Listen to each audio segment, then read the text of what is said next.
60 Minutes Overtime. People said, "Are you going to dive with crocodiles?" I said, "No way. Absolutely no way. I'd send my best person down." I keep telling people I know how to dive. The truth is I really don't know how to dive. I have no idea what all these things are. I sent Anderson an email and said, "Diving with crocodiles, what do you think?" And within 5 seconds, I got a note back saying, "Absolutely."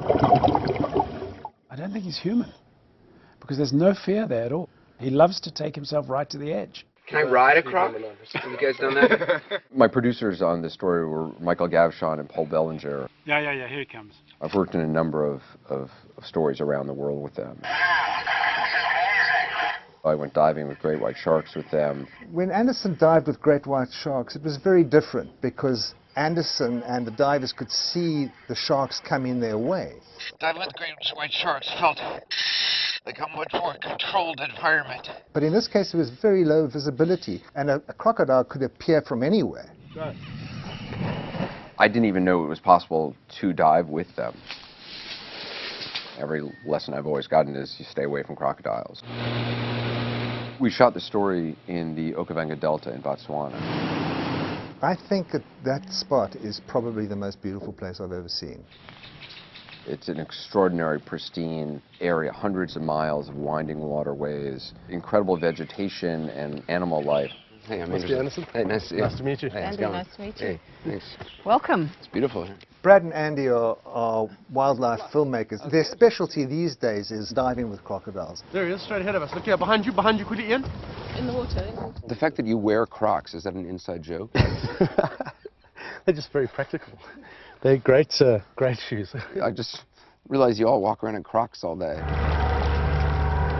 As soon as there's a splash in the water and it sees something in the water, it will be alerted. Surface is where crocodiles kill you. They lurk just underneath the surface of the water. That's where they attack. When you're diving with them, you want to get off the surface as quickly as possible. You can still change your mind. I can still change my mind? Can I still change my mind? Let's go.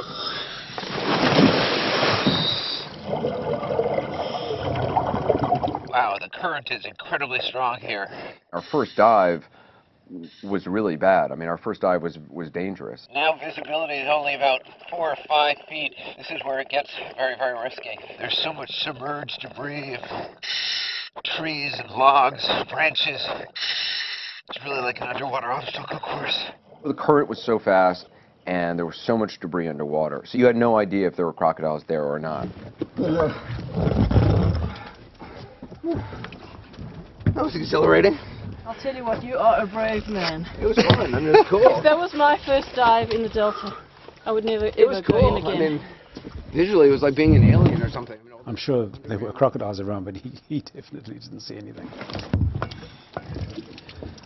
Nothing.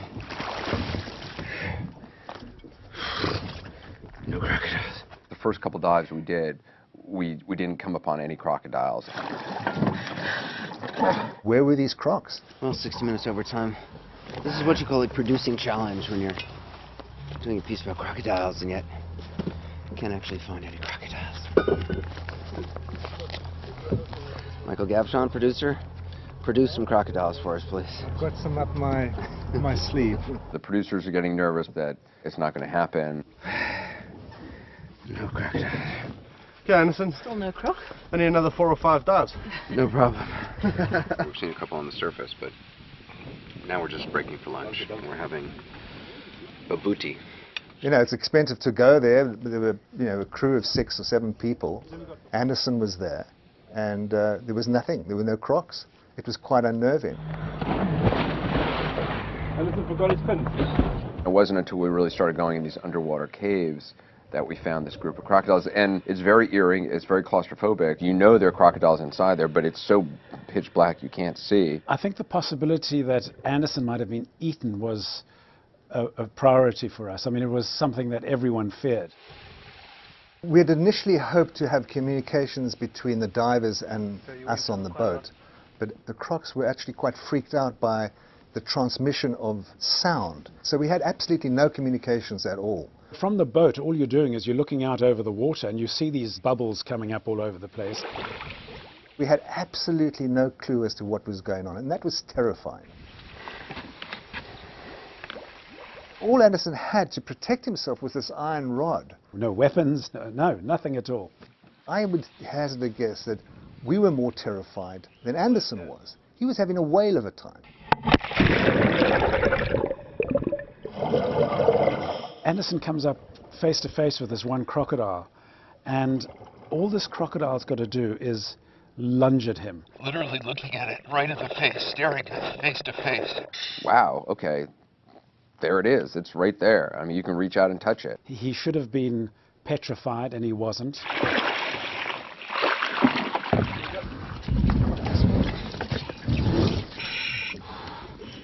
Wow, that was amazing. God, we got right. I was right on top of it. He's done a lot of pretty crazy things in his life, but this really does take the cake. You want to get as close as possible. There's something incredibly captivating about being so close to these animals. I don't think he has any particular affection for crocodiles. I want to do it again. Once he saw one croc, he wanted to go back, and he wanted to go back again. So I said, forget it, we don't have to do more. That's fine. No, Anderson said, let's go down for more. It is easy to lose perspective on, okay, we got enough. We don't need to keep, rolling the dice on this one. Paul Bellinger and I had to say to him, listen, Anderson, we've got enough. Let's go. Okay, there's a bit of a hole now. We may as well get you out of there. Oh, really? Okay. You can only dive so many times a day. It becomes really physically exhausting after a while because the water's very cold, the current is moving incredibly fast, you're sucking up oxygen, I mean, your heart is pounding. It's not like diving anywhere else in the world that I've ever dived. You're back, Anderson. Good snooze. I genuinely think that Anderson is an adventurer. Gives you a good workout, man.